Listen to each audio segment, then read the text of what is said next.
people, welcome back to another featured day at the OYMYO Bookstore.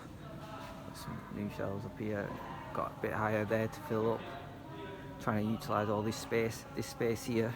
Hopefully going to be putting a conventional style till system, so these black shelves, not sure what they're going to do with them, but these black shelves really don't work that well for bookshelves. You can get an extra shelf in there. It's all about utilising this space to get another 3 shelves all the way across the top as well. Get a lot of space here. So anyway, yesterday's featured book was R.L. Stein. I've just been searching for it, Babysitter. I don't know where I put it back onto the shelf, or if someone might have bought it. Oh, there it is, The Babysitter. So that's yesterday's featured book area. And today's featured book is Ringworld by Larry Niven.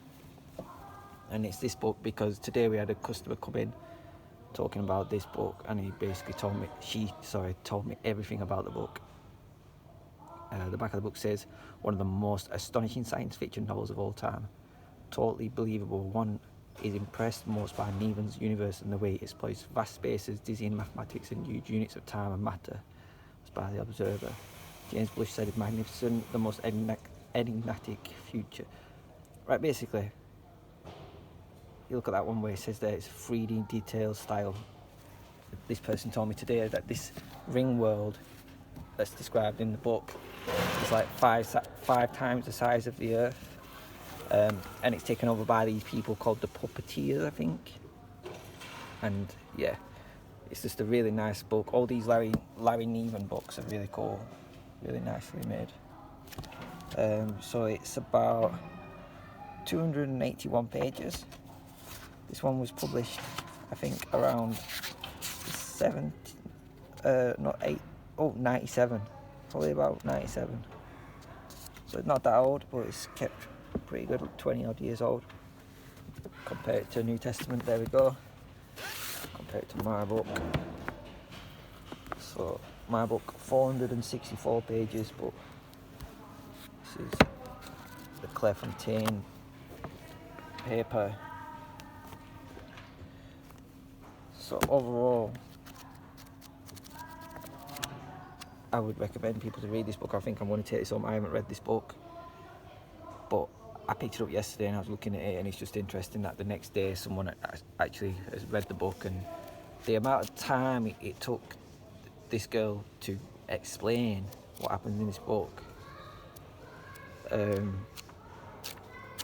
really it seemed worthwhile to read. You know what I mean? It's just a big intricate story basically. So that's today's featured book, Larry Niven by Ringworld. Sorry, opposite way around, you get me. Anyway, got some more Larry Niven books about somewhere, I know, really popular. The Asimov is very popular. Lots of people buying Asimov. They're not sorted yet into the science fiction-y sections. We haven't got split sections just yet. But having that extra space there is going to be brilliant. There's also a lot of space under there for storage, all underneath this bit here, storage space, which we don't really need storage space really, so I'm trying to get everything out of the storage. We're going to have another one of these, hopefully, at this side, and hopefully somehow, utilise all the space. Like once we start coming in here with sheets of plywood and just filling in all these little gaps, like just think here, for instance, huge amount of space for books. Here, huge amount of space. There, huge amount of space. It's all about utilising everything. It's unfortunately not going to be big enough to get an aisle in the middle, but I bet we can double the amount of books in here, maybe even triple the amount of books. I mean, look at all this space here. We can maybe even speak to them about getting, do you know what I mean, coming out here just a tiny little bit. But it's awesome anyway. So stay tuned. I'm fresh in today. Got We've got also a little study area going on, so I think I'm going to put some benches here or some stools for people to kind of like a little study area. Like card games too, Collins Gem. I really like the Collins Gems books because they just, 250 pages.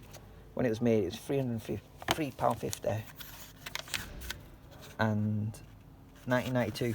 So this is actually a lot older than this Ringworld book, which I found weird that, it changed colours. The Larry Niven book. Anyway, anytime I see these Collins Gems, I always pick them up. I just think that's the size that a book should be, honestly. I mean, it's even smaller than my book, that. Look at that. I'm thinking economically, this type of size, this type of book, I mean, can you get 6 of them out of a sheet of A4? You can definitely get 4 out of a sheet of A4. 250 pages, you end up with a decent book. But the Collins Gems are always like information and things like that. I really think what we need is a book about that size, with about that size font. Maybe you can go a bit smaller with the font. I don't mind going smaller with the font. You can squint, you can see, and you don't have to move your eyes as much to read that smaller text. And you can fit a lot more pages in. You don't have to turn the pages often. You can just sit there chilling. But I know some people don't have that ultra eyesight. Right. Anyway, Time Traveler's Handbook. This one looks really good. This is quite a new book. That looks really good. Next one, The Dancing Woolly Masters. Now this is weird. An overview of the new physics by Gary Zukav, author of the best-selling Sea of the Soul, and this is what sold it for me. The most exciting intellectual adventure I've been on since reading. Well, actually, I was already sold at this spinning wheel of legs and the dancing woolly masters bit and all that. But then it says it here. I've been on since reading Robert Persig's Zen and the Art of Most High Maintenance. I mean, it's weird how they always hook up together. So it says Gary Zukav has written the Bible for those who are curious about the mind-expanding discoveries of advanced physics, but who have no scientific background. Like a woolly master who would teach us wonder for the failing petal before speaking of gravity, Zukav writes in beautifully clear language with no mathematical equations, opening our minds to the exciting new theories that are beginning to embrace the ultimate nature of our universe. Quantum mechanics, relativity and beyond, to the Einstein, Podolsky, Rosen effect and Bell's theorem. So that sounds really good. It's about 325 pages. It's quite thick. It's about the size of the Ringworld book. It's about the size of a bit smaller than a Goosebump. It's quite thick.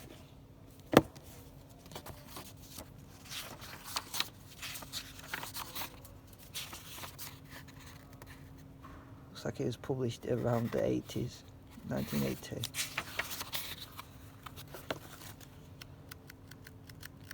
And actually I think this one might be coming on with me for a little bit.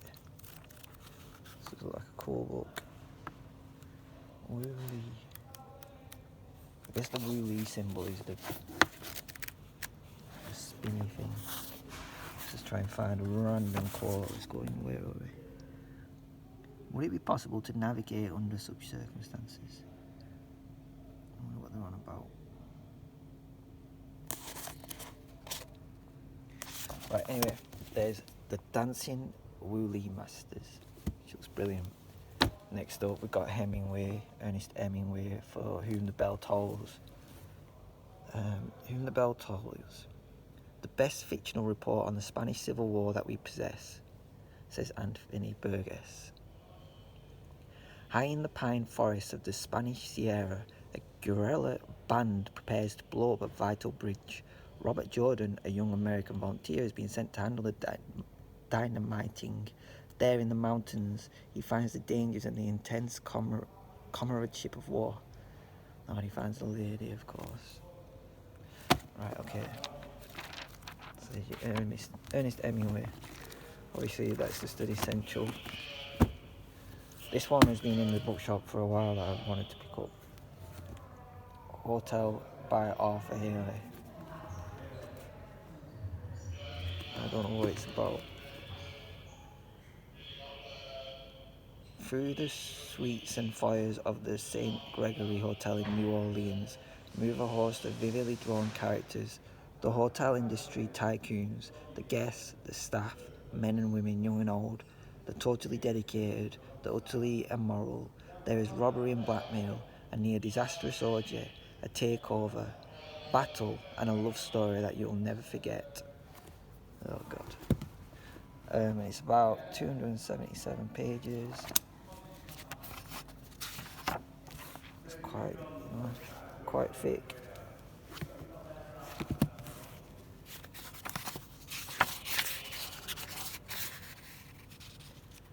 Published in the 80s, looks like 83. Based on a TV series. Okay, The Red Tent by Anita Diamant. The oldest love story never told. Oh yeah, this is a Bible story, I think, actually. Her name is Dinah. In the Bible, her fate is merely hinted at in a brief and violent detour within the verses of the book of Genesis that recount the life of Jacob and his infamous dozen sons. The Red Tent is an extraordinary and engrossing tale of ancient womanhood and family honour. Todd is Dinah's voice. It opens with the story of her mothers, the four wives of Jacob, each of whom embodies unique feminine traits, and concludes with Dinah's own startling and unforgettable story of betrayal, grief and love. Deeply affecting and intimate, The Red Tent combines outstandishly rich storytelling with an original insight into women's society in a fascinating period of early history, and such it is a warm and candor. It is guaranteed to win the hearts and minds of women across the world. Okay, up next we've got Catching Fire from the Hunger Games series, and Mockingjay. Of course, we've got another Go to Keep the Hornet's Nest. A Richard Dawkins book called The Blind Watchmaker. It says Richard Dawkins has upgraded evolution. That's pretty good. His subject is nothing less than the meaning of life, and he attacks it with the evangelical fervour of a clergyman and the mind of a scientist. A controversial book that demonstrates evolution by natural selection. Oh, awesome, I like pro-evolution books. Oh wow, it looks really good as well, actually. Cool. So it probably published, when was Richard Dawkins writing books? I think is he still writing books?